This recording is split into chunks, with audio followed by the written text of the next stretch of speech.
my kids are young right now. And then now all those codes and all those things that I thought I had a good grasp on and they were locked away in this little like area are all come like seeping out, and they come out and they look like anxious thoughts or replaying things in my head, or, you know, it's all of the PTSD that comes back. Grab a coffee, take a breath. You've just clocked into the ER Edit. I'm Caitlin. I'm Karlie. You are now clocked in.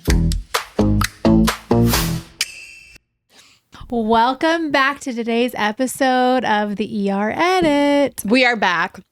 We have had a doozy of a day already, so we decided to crack a fresh one and have a drink with you guys. And also, it's a good episode to do it. Yes. Because we are talking about identities within nursing and out of nursing. And I think if you asked anybody in this career, they would tell you kind of the same things that we will. And that's that at some point in your nursing career, nursing does become your identity, wouldn't you say so? Oh, it's absolutely, I think, ingrained into who you are. Yeah. I think that anyone who becomes a nurse kind of has this like part of who they are. They're a caretaker, you know, to an extent. And I think that once you become a nurse, you put so much blood, sweat, and tears into it. Yeah. And it does become part of who you are, especially the hours that you're working, the family that you gain at the workplace. Yeah. But along with that, I think it's so easy to lose who you are in that identity. And I think that that's what we want to talk a lot about and how that identity shifts as the years go on in your nursing career. I could not agree more, but I think it truly starts to like in nursing school, your identity is shaping, because when you start out in nursing school, that's literally your entire life. And so I think that that's when all of this kind of shifts and shapes into what it is, because it's really all you can talk about. It's all you can do, because that's what nursing school requires of you. And then you move on to your career, and then it becomes the things that you see, the traumas that you gain, the grief that you endure every day and take home with you, and kind of just the mental load that goes along with it. Yeah. And it's kind of all consuming. It is. And I think you're so right about that. I didn't really think about nursing school, but again, it's designed in such a way to kind of like put you through the ringer, no matter how long it is. But I think that's the first time where it's all consuming and it's just who you are. Yeah. It's who you are. It's what you are. And then by the end of it, there's like so much pride with being a nurse. Yeah. And I think starting your career, I mean, I felt that way. And even now, like I feel a sense of pride of being a nurse for as long as I've been, even though I have a long ways to go. Yes. But yeah, I think it's really interesting. And for myself, which we'll touch on, I've changed areas a lot. And I think that can affect you. Yeah. Like going from when I was in the ER to now not being in the ER, letting go of that identity is so overwhelming. Yes. Because it's always going to be part of me. And I do think that we have to get into that, because I think especially ER nurses, maybe the ICU or maybe other departments feel the same way too. But I mean, we can only speak for the ER. Once you become an ER nurse, you are ride or die for the ER really at the end of the day. Yeah. And it feels like kind of a badge of honor in a way to be able to say that you're an ER nurse, because not to sound cocky by any means, but not everybody can do it. But also at the same time, not everybody can do L&D. Not everybody can do peds. So when you work in these like highly specialized areas that see so many different things, you are proud of yourself for getting there 100%, and for doing it. 100%. And so you carry it as a badge. But I do think what we should touch on, and the cool thing about you and I, is that we have come together at the end and are now both nurses and mothers and all of that stuff, and have kind of had to reshape our identities within nursing when it comes to motherhood. And we will touch on that too. But we started out nursing very differently. You were pretty much straight out of high school, not married, still kind of in your like fun partying days, all of that stuff, which is great. But I was married when I went to nursing school. So I think it's really cool to be able to talk about those two different identities and how to kind of maneuver them and how we go about. Like, I started out as a nurse with a baby. That's crazy. And so we have two different stories to tell, which I think is really cool. Yeah. Because I do think that we have a lot of like moms or dads on here that want to go back to nursing school but have no idea if they can do it. Mm-hmm. And then we have a bunch of like 17-year-olds that are still in high school that want to be nurses and want to know what it's like straight out of there. Yeah. So kind of interview style. Okay. You wanted to be a nurse out of high school or no? I did. So I knew pretty early on that I wanted to be a nurse. And people ask me like, oh, what was the thing that made you want to be a nurse? I don't know that I had like a moment, like a divine intervention moment where I was like, this is my calling. But I did have some death in my family. I had some sickness in my family when I was young, and I was exposed to healthcare. Mm-hmm. And I was actually wildly afraid of the hospital. Like I remember my cousin got in a bad car accident and he was in the hospital, and I sat in the hallway. I wouldn't go in the room. Like I was so afraid of sick people, of old people, of anyone vomiting. Like I was deathly afraid. So it is kind of funny I ended up becoming a nurse. But at that time, I think the exposure I did have to nurses, I was like, I want to do that. Like not only do I want to care for people, but I think what you're talking about, like the novelty, the honor of using your brain, like being intelligent. I don't know. I think I was so drawn to it.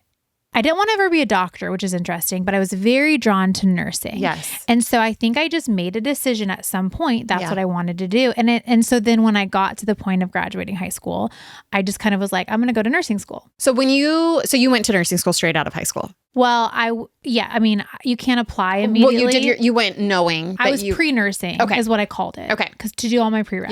Yep. Yeah. So for those of you that are going to apply, your prereqs suck. They suck. They're not nursing classes. It's like science classes, but also filler classes that you have to do. Mm-hmm. So it's a lot of busy work the first couple years. It is, for sure. And the prereqs aren't necessarily easy. You're doing A&P, you're doing different kinds of chemistries, microbiology, all of these things. So how did you balance going to college for the first time and wanting to experience everything college offered? Yeah. And then also being able to get grades that set you up to actually apply for nursing school and to get in? So I have kind of an interesting story, and I'll keep it brief, but I went right out of high school. I went to Azusa Pacific, which is in Southern California. It's a private school. And I was 18. I just turned 18. And so I went there on an academic scholarship. And so the way they did it, because I had graduated with such a high GPA out of high school, it almost like gives you the green light to take a lot of the hard classes your first semester. Amen. Whereas some people who did not do as well in high school were not allowed to. I think that hurt me because I got there not actually knowing how to study or do well in school or, manage my time. Yeah. And I was in OChem. I was in psychology. I think I had to take like Christian Bible classes. Yeah. I was in anatomy, and they separated their anatomy and physiology. But OChem and anatomy together? At the same time with labs. No. So I went in kind of being like, oh, you can handle it here, when I couldn't. Yeah. And I was on so many academic scholarships that in order to keep them, I ended up having to withdraw because if I failed, I would have lost the money. So anyways, I ended up with a cumulative GPA that didn't allow me to apply. Okay. So I had to retake second semester. I withdrew and had to retake certain classes. And then I wasn't eligible to apply after my first year because of that. And then I decided I had got a random hair at my ass and I was like, I'm going to go work in Alaska. I know this story. Yeah. So I went to Alaska. I had no communication with the world for like 3 months. Which honestly, hell yeah. It was amazing. Yeah. It was a very interesting experience. I was working at a salmon cannery in Dillingham, Alaska at 19 years old. It was crazy. I honestly love it. But anyways, during that time away, I was like, I either have to go back to school, pay a ton of money, retake everything and hope that I can apply, or I can transfer back to Washington because I knew of a school there. Mm-hmm. My aunt had gone there for nursing. I had enough transfer credits that I could apply to their nursing program immediately. Yeah. So in Alaska, I made the decision I was going to do that. I submitted my application and then I called with my calling card home and found out I had been accepted to the school in Washington. I flew home from Alaska when it was time. I had 1 week to drive to Azusa, grab my stuff and come back. And I just jumped right in and I was able to apply and I got into the program there. So, it was kind of like a lot of weird moving parts. However, because I mentioned at Azusa, it was anatomy, you pass, then you go to physiology. Yeah. Well, I took anatomy. I had to withdraw like 3 weeks before the final. So I basically took the class, had to retake anatomy. Oh my gosh. Then I get to my new school and they do AMP1, AMP2. So I took anatomy 4 semesters.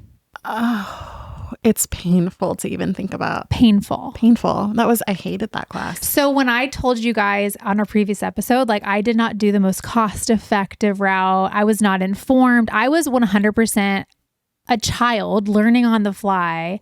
And I wouldn't necessarily recommend to somebody to do what I did, but I was doing the best that I could with what I had. Well, and I think that that's why we would like to share some of our stories, because there are so many different avenues that you can go and so many that are way more cost effective, even though it maybe doesn't fit the timeline that you have for yourself. Absolutely. And I think that people don't realize that. I wish, like, I knew I wanted to be a nurse for a really long time. And my goal was to go out of high school, but ours were a little bit flipped. I fucked around in high school. I didn't really care about my grades in high school, so I couldn't get in anywhere. So I stayed here and did junior college.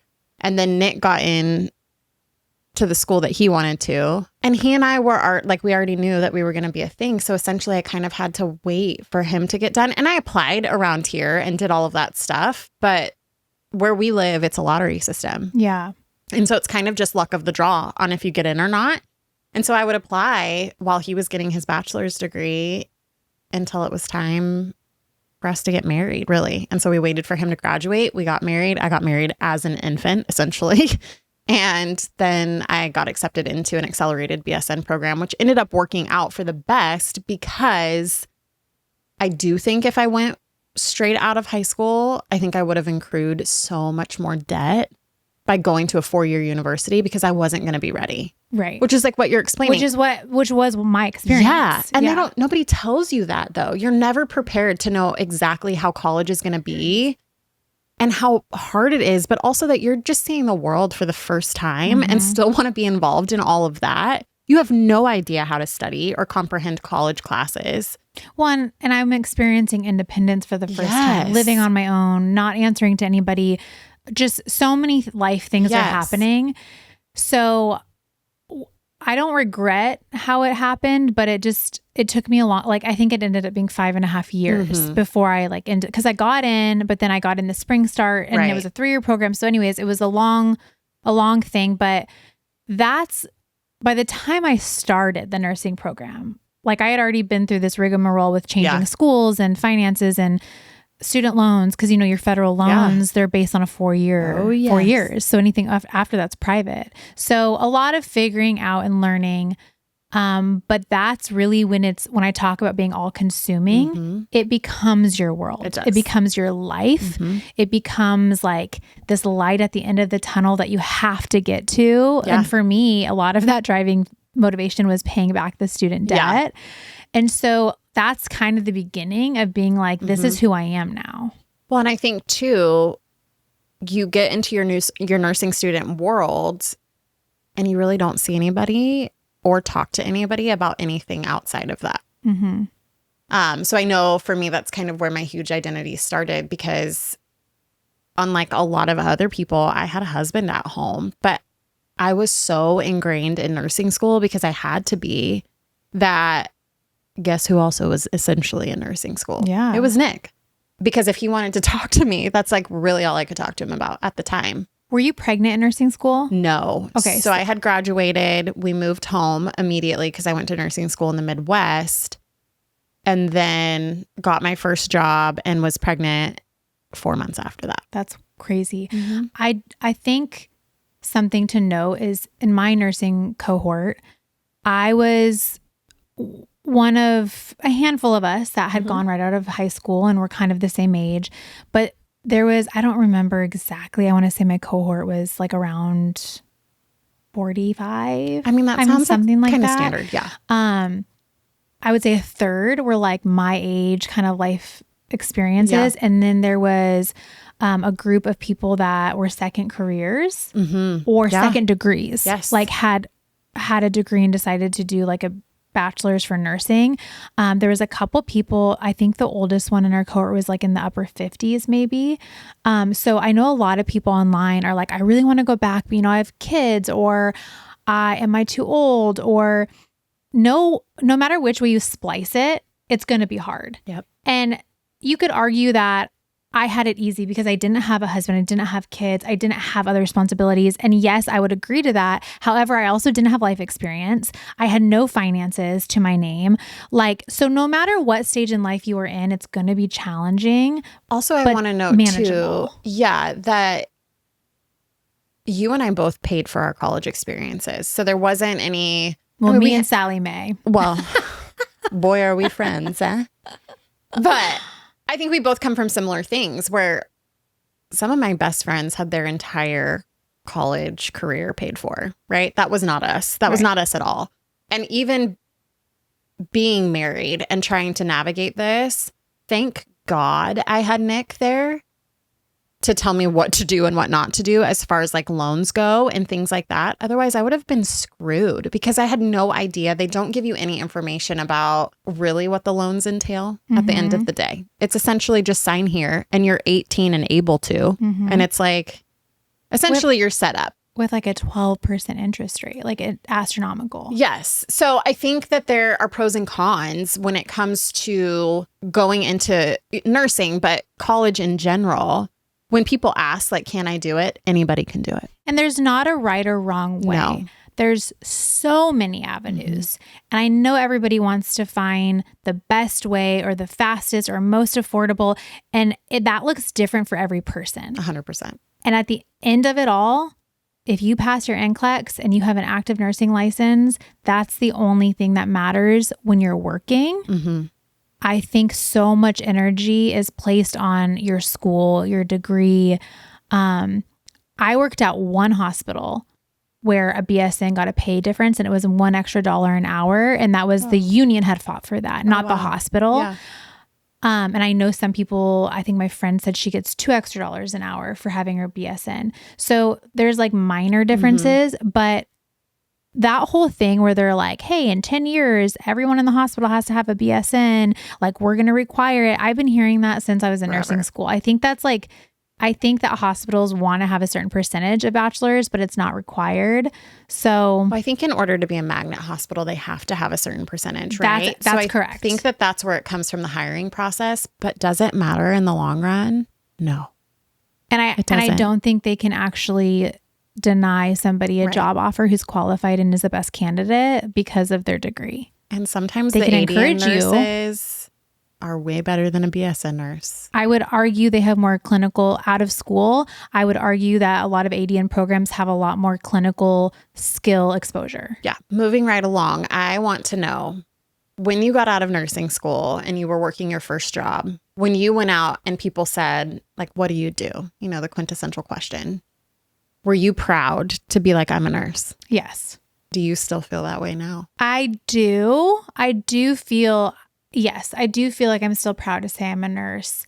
I will say, since leaving the ER, it feels weird because when people say, oh, what do you do? And I say, oh, I'm a nurse. A lot of times they say, oh, where do you work? Or what kind of nurse are you? And for 8+ years, oh, I work in the ER. I'm a trauma ER nurse. And there is a pride that comes with that. It's almost like you've earned this. And I do think it's a cut to your ego to not be able to say that anymore. And for a long time after I left the ER, I would still say I'm an ER nurse. And I finally was like, I don't even work in the ER. But it's like, again, it's this like weird identity. It's like who I feel like I am. Even on TikTok, people are like, you don't work in the ER? And I'm like, I'm still an ER nurse. I think it's ingrained in you for life. And that is honestly the type of nursing that you fit well with. And so when people ask I feel like for me, if I were to ever switch, there would be no other type of nurse. Like when people are always like, what would you do if you weren't an ER nurse? Like I get that question a lot. Yeah. And I'm always like, nothing. Because you can't fathom it until you change it. Yes. You know, you can't fathom, like, because it is so ingrained in your identity, And I really think that a lot of that stems from when people do ask what you do for work and you do tell them like, I'm an ER trauma nurse, you get this response that makes you feel good because people are always like, what? Really? Like, that's so cool. People really are there to hype you up when you tell them that. And it's kind of like, you don't ever really want to switch from that, to be honest, because you do then feel proud in that moment. Yes, I agree with that completely. And that has been my experience as well. Kind of switching gears here a little bit, though, is having left the ER. Yeah. Talking about identities. I became a mom for the first time. And that's when I left the ER. And as hard as that is for me in my career, it's also helped me step into like the identity of being a mom and a mother for the first time. And now I have a second baby. And some of the things, the burnout, the frustration, the agitation, the mental health struggles that came along with being in the ER that you probably still are dealing with. It's like I've been able to let go of all of that and focus on my identity at home and my role as a mother. And this new role, albeit it's not as like flashy and doesn't give me as much of like the stroke of an ego when I'm like, oh, I work in the ER, you know, like I don't get that anymore. Like a lot of times I'm like, oh, I work in the PACU, and people are like, what's the PACU? And I'm like, the recovery room, like after surgery, like, you know, like let me spell it out for you. It's not as like much, I don't know, like you don't get that like wow factor, but also like my work-life balance right now is like, you can't even describe it. I think it takes a while for you to be okay with leaving. I think it took you a little while. With it's been over 2 years. Well, and I remember in the beginning, like you would hear a trauma because the whole hospital can hear a trauma alert come in and all of that stuff. And I remember you would text and be like, what's coming in? Like, what is it? Because you miss it and you miss the thrill of it and you miss the adrenaline. But I think at one point you had said to me, like, I finally realized that I was literally only living on adrenaline and I had no idea what it felt like to just go to work and just be. Yeah. And I have no idea what that's like. Yeah. And it's hard to imagine. And even when I left talking about identity, like I really struggled with kind of detaching myself from that identity. I'm a lot better now, but I think I had to kind of detox. And like the best way I've described this before is like when I first got there, like the first 2 weeks, I was like, this isn't going to work. Yeah. Like I remember that. I miss it. It's not me. But I think honestly, my like nervous system was dysregulated. And I think that it's like a toxic relationship. 100%. It's all you know. It's what you know. It's where you're comfortable. It doesn't mean it's healthy for you, but it's like where you know and where it works. So I think when I first left, I was like, this doesn't feel good. I want that again. It's what I know. And I think when enough time passed, I also gave birth. So I was like off work for a while. So when I came back and enough time had passed, I'd like kind of detoxed it. I was like, wait, I feel so much more calm. I enjoy coming to work. Like I miss certain parts, but I don't miss them enough anymore. Right. That I would go back to that at this point in my life. Yeah. And that took me, I mean, like I said, it's been over 2 years and I've had 2 kids to get to even this space now. Right. Okay. I have a question for you. You said that you became pregnant really soon after becoming a nurse. Yeah. How did becoming a mom kind of change your identity and your nursing identity and how you handled being a nurse? I think it changed all of it. I had Indy and still had never experienced a pediatric code until after she was born. Because you're new, I was still precepting, and back then you precepted for a long time, which was great. It's not that way anymore. But you precepted for a long time. So I had never really experienced necessarily a code until after Indy was born. And I will never forget it. I remember my first pediatric code like it was yesterday. And it was because Nick was out of town. I was working night shift and Indy was home with my mom, which was never a problem. I trust my mom with all of my kids, you know, but we had gotten a pediatric code in. It was a little girl that was the same exact age as Indy. And I broke. Like was able to assist a little bit in there, but ended up having to leave.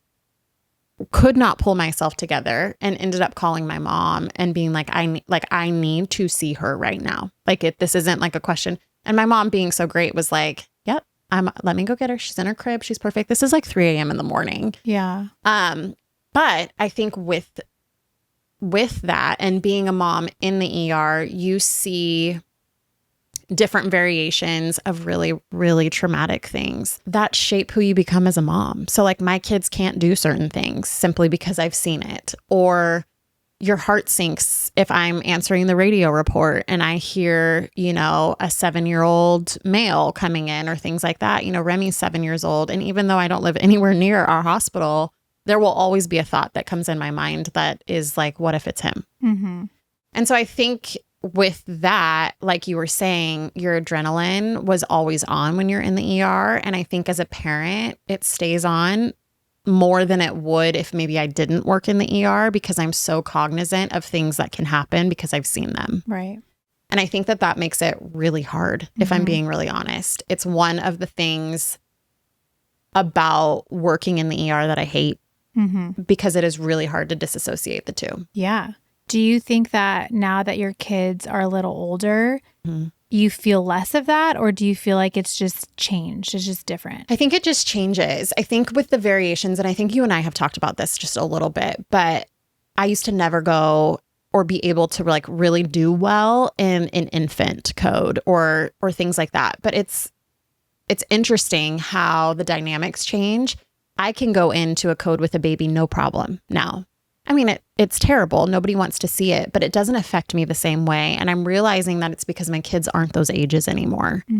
But if, a trauma comes in, that's a pediatric trauma, which we don't get a ton. Yeah. But if they do come in and it's similar ages, it takes me weeks to recover from that. Yeah. And so I think it just depends. I feel confident in my ability to work with peds and to do all of that stuff, but I would be lying to anybody if I said that I didn't take it home. It all comes home. Yeah. All of it. It does. And I think that people, especially nurses in the ER, are really good. And I think this is part of their identity. Like if you are a good ER nurse and that's your calling and it's where you thrive, I think you have an ability to compartmentalize like really well. Yeah. And I think that there is a time and a place for that. And I think that's what is great about ER nurses and other nurses, but ER is, where we have experience. But I do think that outside of the hospital, that is very challenging to deal with. And I think I've mentioned on our very first episode, like becoming a mom and learning this version of myself for the first time. Yeah. All of that comes flooding back. Yeah. And my kids are young right now. And then now all those codes and all those things that I thought I had a good grasp on and they were locked away in this little like area are all come like seeping out. And they come out and they look like anxious thoughts or replaying things in my head or, it's all of the PTSD that comes back. And it's even cases that you think, it's cases that will never happen to our kids based on the circumstances that we've seen, right? Like, hopefully. Well, I mean, some won't, whether they're unfortunately abuse cases or things like that. But those still filter back in and just play a really terrible mind game with you.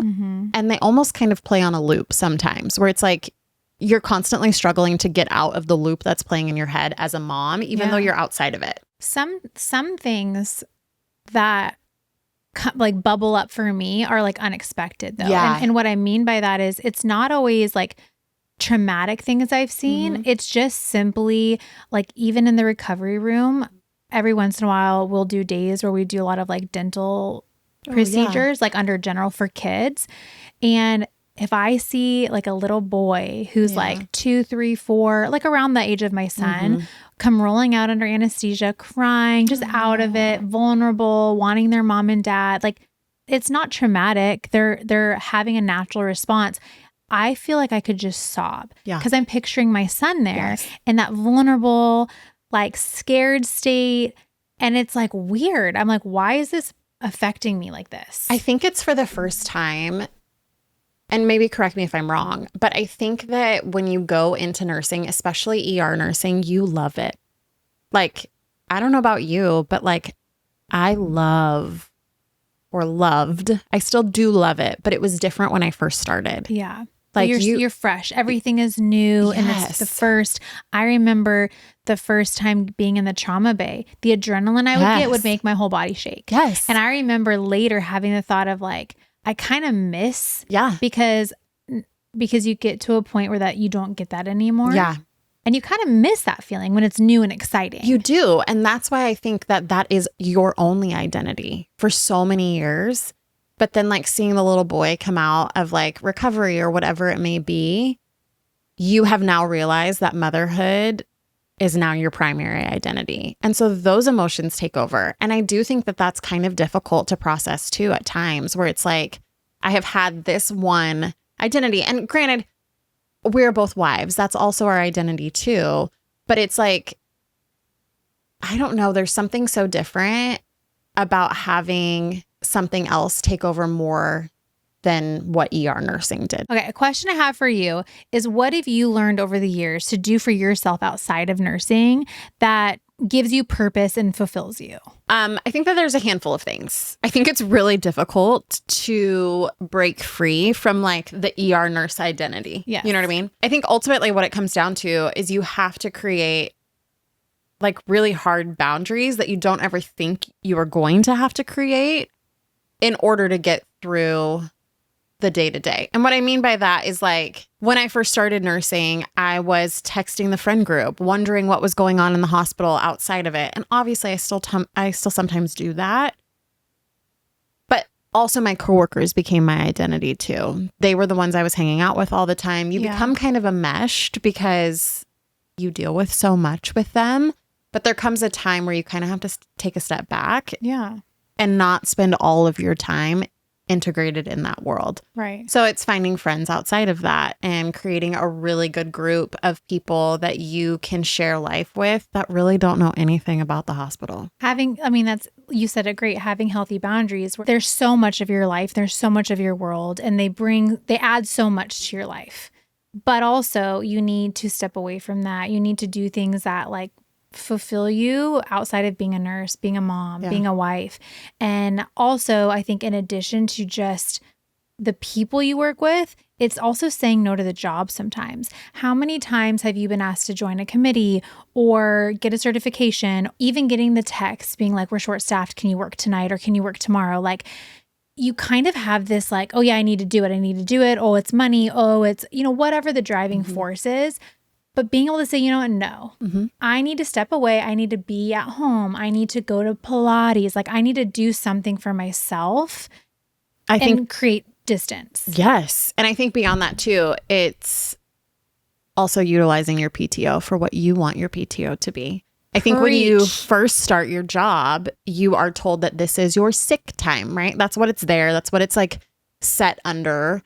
No, it's not. That is your time. You earn that time working at the job that you work at. It is yours and nobody else's to take from you. And it is yours to use how you please. So if the job becomes mentally exhausting or you wake up or go to bed feeling like you are not capable to go into that environment and be the nurse that the patients need you to be, I almost feel like it's an expectation for you to take your time. Yeah. And live a mental health day and do whatever it is that you need on those days so that when you go back in, you can care for the patients in the way they need it. I could not agree more. And I think that a lot of people feel guilty or like they're going to get in trouble.